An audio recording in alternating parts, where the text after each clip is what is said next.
wabarakatuh. Waalaikumsalam Alhamdulillah. warahmatullahi wabarakatuh. A'udzubillahi min syururi anfusina wa min sayyiati a'malina. May yahdihillahu fala mudhillalah wa may yudhlil fala hadiyalah.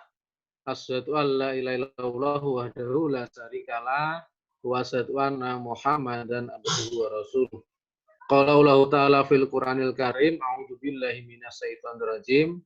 Ya ayyuhalladzina amanu taqullaha wal tanzur nafsum ma qaddamat lighad wattaqullaha innallaha khabirum bima ta'malun. Ayah. Jamaah sholat isya dilanjutkan sholat taraweh di rumah masing-masing Masjid Muhajirin yang saya hormati.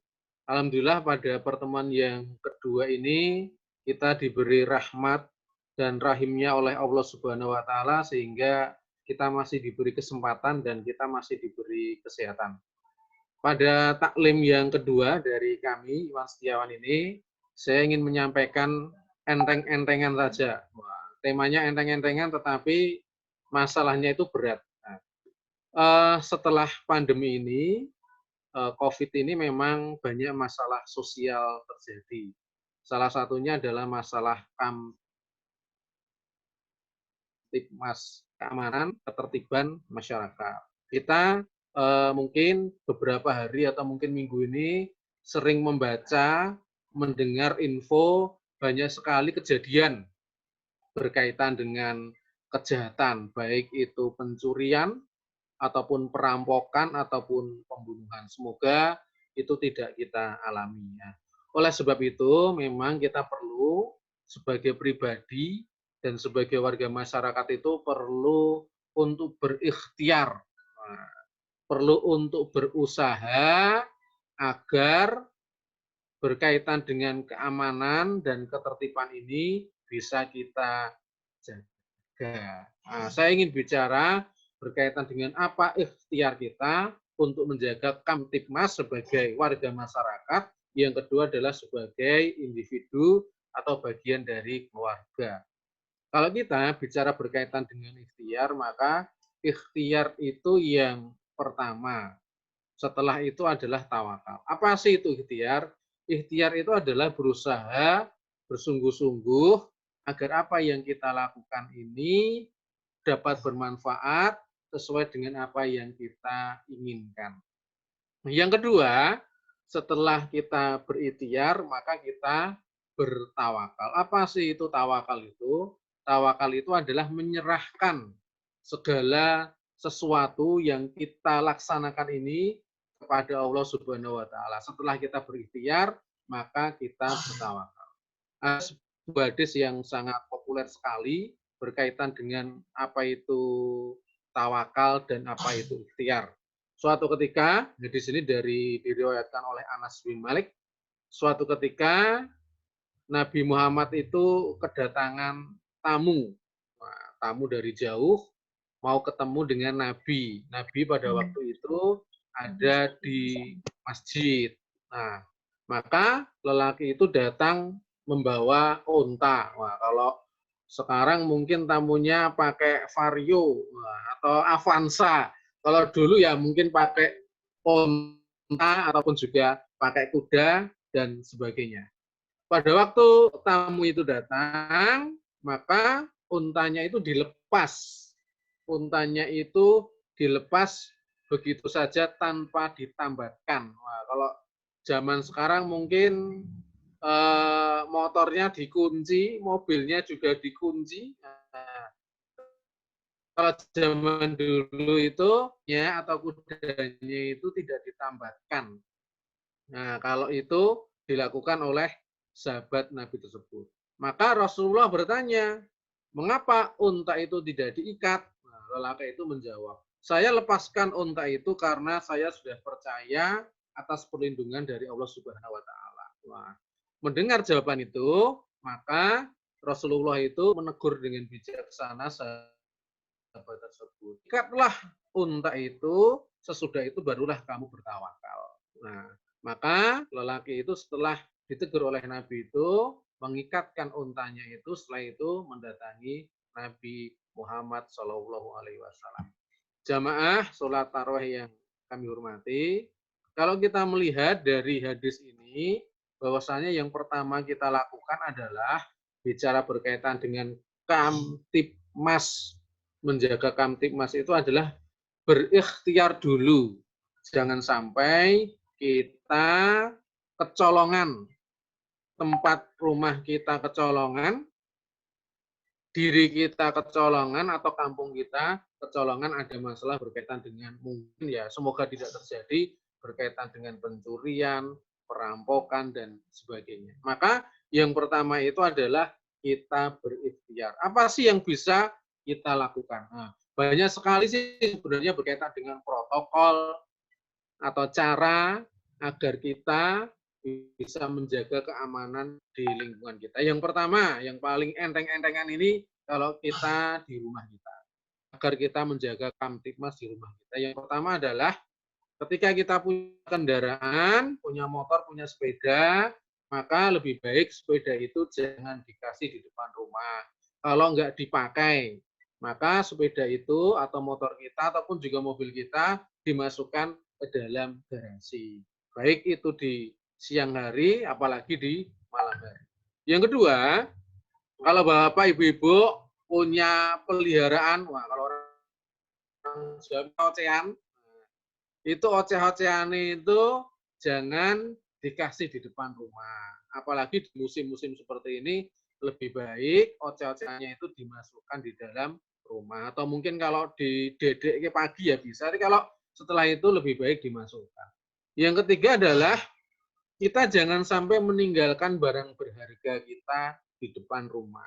Mungkin alat elektronik, HP, ataupun mungkin juga kipas angin, ataupun juga hal-hal yang mungkin berharga itu di depan rumah yang bisa dilihat oleh orang lain. Selanjutnya adalah perlu juga sebelum kita melaksanakan sesuatu, mau tidur, ataupun juga mau bekerja keluar, kita berdoa kepada Allah Subhanahu wa Ta'ala. Tentu berkaitan dengan doa itu sudah diajarkan oleh Allah dan Rasul-Nya.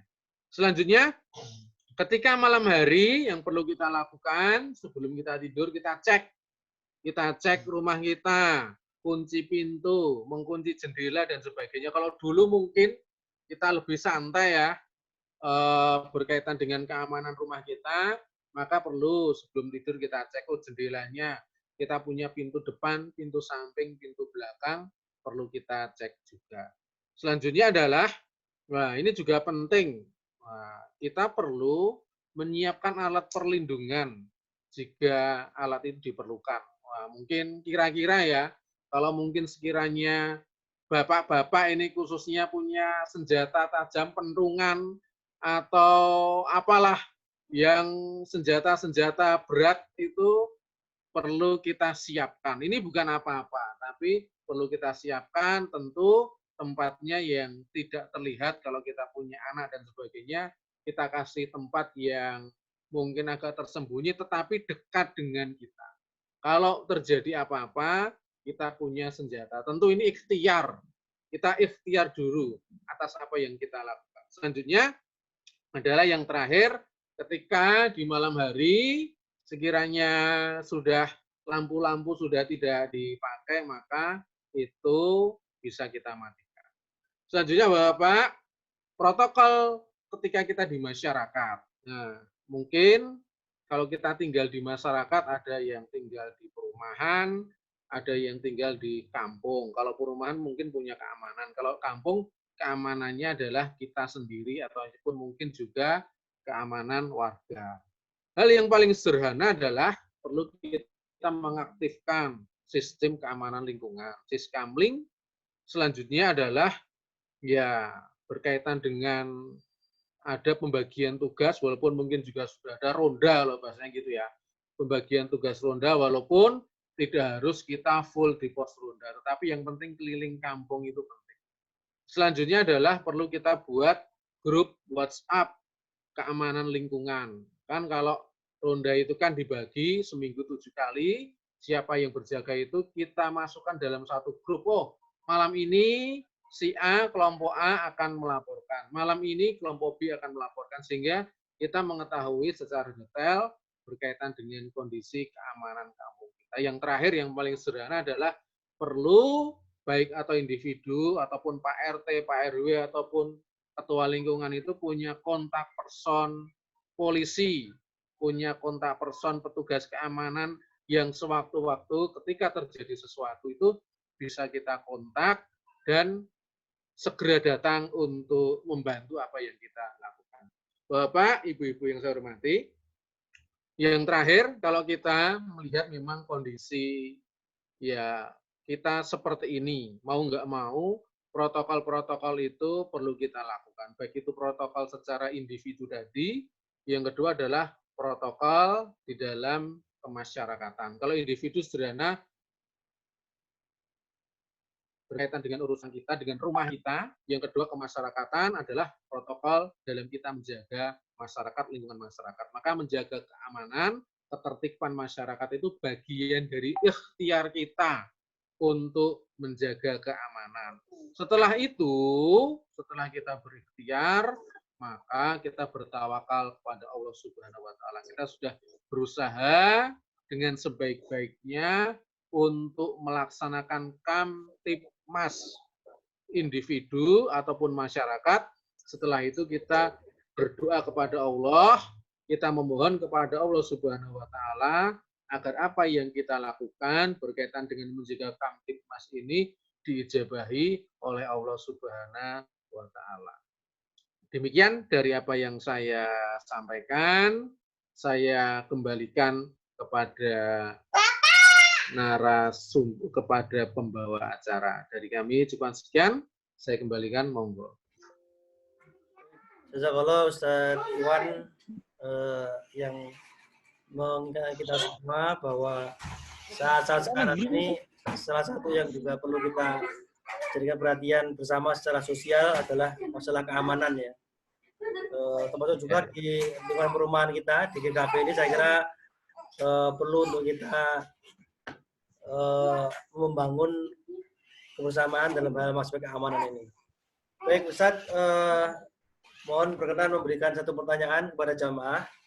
Yang lainnya siap-siap di unmute untuk menjawab pertanyaan. Oke, terima kasih. Ya. Tadi saya sudah menyampaikan 2 protokol menjaga keamanan Kamtibmas, yaitu protokol secara individu di rumah kita. Yang kedua adalah protokol ketika kita di dalam masyarakat. Nah, pertanyaannya tidak harus sempurna. Tolong sebutkan protokol menjaga Kamtibmas secara individu di rumah kita. Terima kasih. Saya kembalikan ke pembawa. Kunci pintu. Wah, ini Pak Nur. Oh, Pak Nur. Itu ada yang lain dulu. Ya. Pentungan. Mas Dwi. Mengamankan barang-barang. Siapa ini? Oh, Mas Dwi. Siapa ini? Pentungan. Pentungan, terus? Ya. Kunci pintu. Kunci pintu. Parkir motor di garasi. Garasi. Oceh-oceh dimasukkan. Ya, sudah 3. Gimana Ustaz? Oke, berarti 3. Gimana Dua Ustaz? lagi, 2 lagi. 2 lagi Mas Dwi. Ada 5 katanya. 2 lagi. Apa ya? Elektronik dimasukkan. Barang-barang di depan rumah. Ya. Aduh, 2-nya apa ya, Pak ya? Barang-barang di depan rumah loh. Ya, boleh. Apa namanya? Menyimpan nomor aparat ya. Kepolisian, Ya. tapi ya. Oh ya. Punya nomor kontak polisi. Nomor kontak, ya, polisi.